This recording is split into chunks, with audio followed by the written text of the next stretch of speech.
આરોપીમાંથી 7 આરોપીના મકાન ગેરકાયદેસર હોવાનું સામે આવ્યું। 7 આરોપીના ગેરકાયદેસર બાંધકામના મકાન તોડી પાડવાની કામગીરી શરૂ કરવામાં આવી।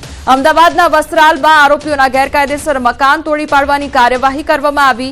તો આરોપી રાજવીરસિંહ બિહોલાનું મકાન તોડી પાડવા પહોંચી છે પોલીસ અને એએમસીની ટીમ। તો પોલીસને સાથે રાખીને ગેરકાયદેસર બાંધકામ તોડવા પહોંચી છે એએમસીની ટીમ। અમરાઈવાડી વિસ્તારમાં આવેલા લવજી દરજીની ચાલી ખાતે આ ટીમ પહોંચી છે।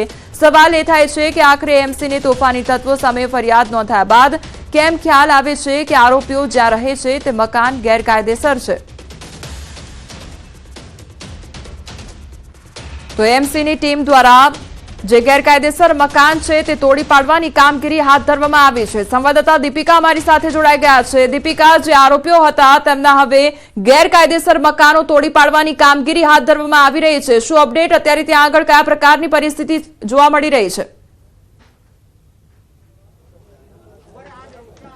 આજે ત્રીજું મકાન છે જે તોડી પાડવામાં આવ્યું છે। ત્રીજો આરોપી ખાસ કરીને આ જે કેસની અંદર સંડોવાયેલો હતો, વસ્ત્રાલ વિસ્તારની અંદર જે પ્રકારે આતંક મચાવ્યો હતો, તે આરોપી રોહિત કિશન સોનવણે તેનું મકાન છે આ, અને આપ જોઈ રહ્યા છો અમદાવાદ મહાનગરપાલિકા દ્વારા એસ્ટેટ વિભાગની ટીમ દ્વારા ખાસ કરીને આ મકાન તોડી પાડવાની જે કામગીરી છે તે કરવામાં આવી રહી છે। પોલીસ પ્રોટેક્શન પણ છે। આ વિસ્તાર કહી શકાય કે ભાઈપુરા વિસ્તાર છે, ખોખરા વોર્ડનો ભાઈપુરા વિસ્તાર કે જ્યાં મકાન તોડી પાડીને નેસ્તા નાબૂદ કરવામાં આવશે, કારણ કે આ જે મકાન છે તે મકાનની અંદર આરોપી રહેતા હતા, પરંતુ આ મકાન જે છે તે ગેરકાયદેસર હોવાનું સામે આવ્યું છે।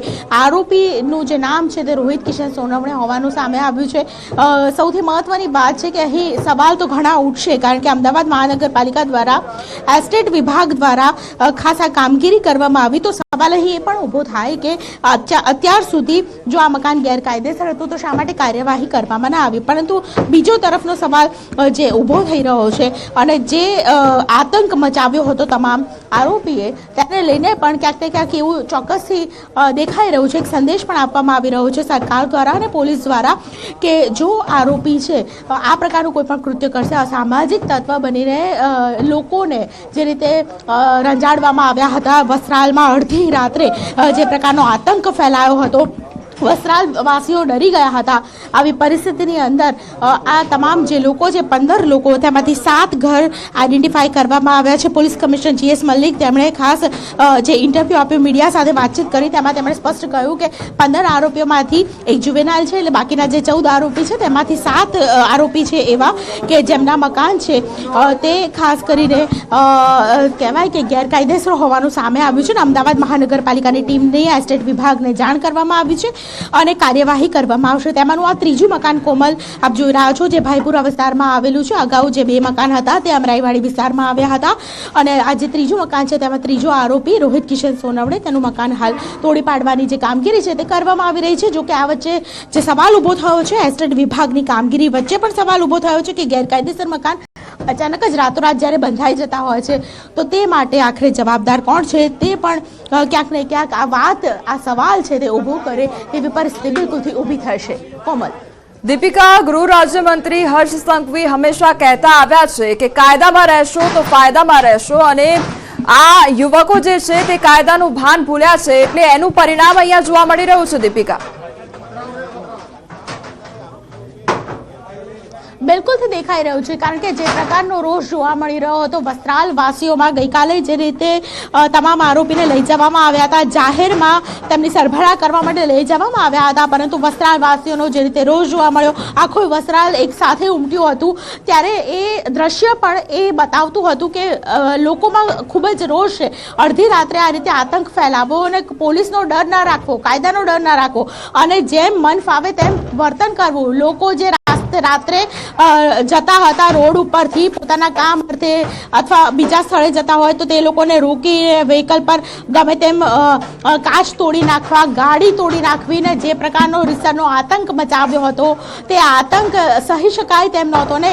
જેમ આપે કહ્યું કે ગૃહ રાજ્યમંત્રી તેઓ કહે છે કે કાયદામાં રહેશો તો ફાયદામાં રહેશો, એટલે આ વાત ક્યાંક ને ક્યાંક યથાર્થ થતી હોય તે જોવા મળી રહ્યું છે। આ સ્થળ પર જ જુઓ કે અહીં પોલીસ પ્રોટેક્શન સાથે ખાસ કરીને જે પ્રકારની કામગીરી કરવામાં આવી રહી છે, મકાન તોડી પાડવામાં આવ્યું છે અને આરોપીઓના એવા મકાન કે જે ગેરકાયદેસર બંધાઈ ગયા હતા, બંધાતા તો બંધાઈ ગયા, પરંતુ હવે એ મકાનમાં રહી નહીં શકે.